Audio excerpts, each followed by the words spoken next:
Hello बच्चों, आज बेटा जी हम लोग आर्तव चक्र के बीच की एक अवस्था समझेंगे जिसका नाम है पुटकीय प्रावस्था। आप सब लोगों ने आर्तव चक्र के बारे में पढ़ा है। आर्तव चक्र जो होता है ये 4 प्रावस्थाओं में बटा होता है। तो उन 4 प्रावस्थाओं में से जो दूसरी प्रावस्था हमारी होती है उसका नाम है पुटकीय प्रावस्था, फॉलिकुलर फेज। इस पुटकीय प्रावस्था की जो समय होता है वो 6 से 13 दिनों, यानी आर्तव चक्र के मध्य के 6 से 13 दिनों के बीच की जो अवस्था होती है उसे हम पुटकीय प्रावस्था कहते हैं। इस पुटकीय प्रावस्था में अंडाशय के अंदर क्या परिवर्तन होते हैं यही आज हम लोग डिस्कस करने वाले हैं। तो हमने पीछे आपको बताया था जब लड़की का जन्म होता है तो उस समय मिलियंस ऑफ प्राथमिक फॉलिकल उसके अंडाशय में उपस्थित रहते हैं, लेकिन जन्म के बाद एक भी प्राथमिक फॉलिकल का ना तो निर्माण होता है और ना ही कहीं बाहर से आते हैं। लेकिन जैसे जैसे लड़की उम्र में बढ़ती जाती है, यानी लड़की का बचपन बीतेगा, फिर वयस्कावस्था आएगा, तो वयस्कावस्था तक अगर हम बात करते हैं तो प्राथमिक फॉलिकल की संख्या केवल 60 से 80 हजार रह जाती है प्रत्येक अंडाशय में। यानी जन्म के समय इसकी संख्या मिलियंस में थी, लेकिन वयस्कावस्था तक आते आते इसकी संख्या कितनी रह जाती है? 60 से 80 हजार प्रत्येक अंडाशय के अंदर। अब इस प्राथमिक फॉलिकल का विकास कैसे होता है ये हम लोग डिस्कस करेंगे। तो जब मेंस्ट्रुअल साइकिल शुरू होता है तब इस प्राथमिक फॉलिकल का विकास भी शुरू हो जाता है। अब मेंस्ट्रुअल साइकिल के द्वितीय अवस्था जिसका नाम है पुटकीय प्रावस्था जो 6 से 13 दिनों के मध्य चलता है, इसमें इस प्राथमिक फॉलिकल का विकास होता है। अब जैसे जैसे ये प्राथमिक फॉलिकल किससे मिलकर बना होता है, तो आप देखें ये हमारा प्राथमिक अंडक है इसके अंदर और ये ग्रेनुलोसा कोशिकाओं से घिर गया है। तो इस पूरी संरचना को हम नाम दे देते हैं प्राथमिक फॉलिकल। अब जैसे जैसे हमारा मेंस्ट्रुअल साइकिल आगे बढ़ता है तो ये प्राथमिक फॉलिकल आगे चल करके किसमें परिवर्तित हो जाता है? द्वितीयक फॉलिकल। अब आप द्वितीयक फॉलिकल में क्या क्या चेंजेस देख सकते हैं? ग्रेनुलोसा कोशिकाओं का जो स्तर है इसकी संख्या और ज़्यादा हो गई। ग्रेनुलोसा कोशिकाओं के ऊपर एक नए स्तर का निर्माण प्रारंभ हो जाता है जिसे हम थीका कह देते हैं।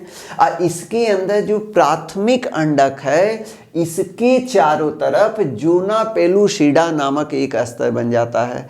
अंड कोशिका की अगर आप संरचना पढ़ेंगे तो आप पाएंगे जो अंड कोशिका होती है उसके चारों तरफ एक स्तर होता है जिसका नाम है जूना पेलुसिडा।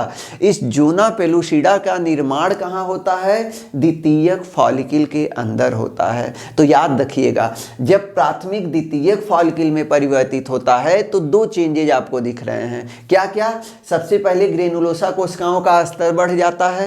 इस स्तर के चारों तरफ थीका स्तर नामक एक थीका स्तर का निर्माण प्रारंभ हो जाता है। और इसके बाद प्राथमिक फॉलिकल, ये जो हमारा प्राथमिक अंडक है इसके चारों तरफ जूना पेलुसिडा का निर्माण होने लगता है। अब ये द्वितीयक फॉलिकल आगे चल करके तृतीयक फॉलिकल में परिवर्तित हो जाता है। तृतीयक फॉलिकल का क्या कैरेक्टरिस्टिक्स है? अगर आप ध्यान से देखें तो तृतीयक फॉलिकल में एक कैविटी बन जाता है जिसका नाम है एंट्रम। ये पॉइंट याद रखना है आपको।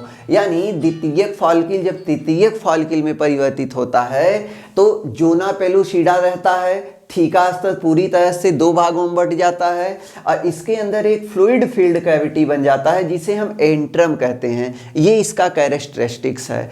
दूसरा और सबसे इम्पॉर्टेंट पॉइंट आपको क्या याद रखना है? तृतीयक फॉलिकल, यही हम लिख देते हैं, तृतीयक फॉलिकल के अंदर ही द्वितीय अर्धसूत्री विभाजन,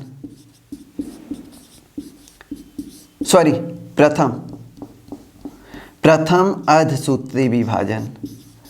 अगर आपको याद हो तो जब भ्रूणीय अवस्था में अंड जनन की शुरुआत होती है तो प्राथमिक अंडक के अंदर प्रथम अर्धसूत्री विभाजन वहीं पे शुरू हो गया था, लेकिन वहां पे अरेस्ट कर लिया जाता है तो जिससे प्रथम अर्धसूत्री विभाजन पूरा नहीं होता है। तो प्रथम अर्धसूत्री विभाजन तृतीयक फॉलिकल के अंदर आकर के पूरा होता है। ये पॉइंट आपको याद रखना है। तो जो प्रथम अर्धसूत्री विभाजन जन्म से पहले शुरू हुआ था वो पूरा कहाँ होता है? तृतीयक फॉलिकल के अंदर। जब तृतीयक फॉलिकल के अंदर प्रथम अर्धसूत्री विभाजन पूरा होता है तो दो कोशिकाएं बनती हैं। एक छोटी सी बनती है जिसे द्वितीयक ध्रुवीय पिंड कहते हैं, आप याद करिए अंडजनन में, और दूसरा हमारा जो बनता है कोशिका उसे द्वितीयक अंडक कहते हैं। प्राथमिक अंडक, अब ये द्वितीयक अंडक हमारा हो गया। तो ये जो दोनों थे ये हमारे प्राथमिक अंडक हैं, और ये हमारा कैसा हो गया है अब, द्वितीयक अंडक, द्वितीयक अंडक। अब ये जो द्वितीयक अंडक है तो ये तृतीयक फॉलिकल के अंदर बनता है। यहाँ पे यही इंपॉर्टेंट पॉइंट याद रखना, प्रथम अर्धसूत्री विभाजन कहाँ पूरा होता है, तो आप कहेंगे तृतीयक फॉलिकल के अंदर। अब ये जो हमारा तृतीयक फॉलिकल है ये एक परिपक्व ग्रेफियान फॉलिकल में परिवर्तित हो जाता है, यानी पूरी तरह से मैच्योर हो जाता है। और एकदम 14वें दिन, किस दिन, 14वें यानी 14th डे, एकदम 14वें दिन यानी आर्तव चक्र के एकदम मध्य में ये हमारा ग्रेफियान फॉलिकल फट जाता है, जिससे हमारा अंडाणु बाहर आ जाता है। एक्चुअल में याद रखना ये अंडाणु नहीं होता, ये द्वितीयक अंडक है। अभी केवल प्रथम अर्धसूत्री विभाजन पूरा हुआ है, द्वितीयक अर्धसूत्री विभाजन अभी नहीं हुआ है। द्वितीयक अर्धसूत्री विभाजन निषेचन के समय होता है, जब शुक्राणु इसके संपर्क में आता है तब द्वितीयक अर्धसूत्री विभाजन पूरा होता है, तब अंडाणु का निर्माण होता है। लेकिन सामान्यतः किताबों में भी आप लोग भी पढ़े हैं, अंडाणु हम सामान्यतः इसे नाम दे देते हैं, लेकिन सही नाम इसका क्या है, द्वितीयक अंडक। तो याद रखिएगा, तो ये द्वितीयक अंडक बाहर निकल जाता है 14वें दिन, परिपक्व ग्रेफियान फॉलिकल फट जाता है, द्वितीयक अंडक बाहर निकल आता है, और ये जो रिमेनिंग पार्ट बचा ग्रेफियान फॉलिकल का शेष भाग, ये एक नई संरचना बना लेती है जिसे हम कार्पस ल्यूटियम कहते हैं। तो ये पॉइंट इतना आपको याद रखना है। अब अगर हम बात करें अंडाशय से, आपने नाम सुना होगा, दो हार्मोन जनरली स्रावित होते हैं, एक एस्ट्रोजन दूसरे प्रोजेस्टेरॉन।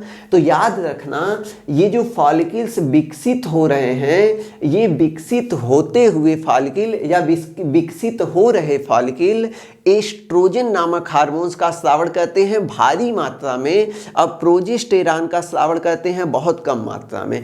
यानी ये जो फॉलिकल विकसित हो रहे हैं ये एस्ट्रोजन और प्रोजेस्टेरॉन दोनों बनाते हैं, लेकिन एस्ट्रोजन की मात्रा बहुत ज़्यादा होती है एज कंपेयर टू प्रोजेस्टेरॉन।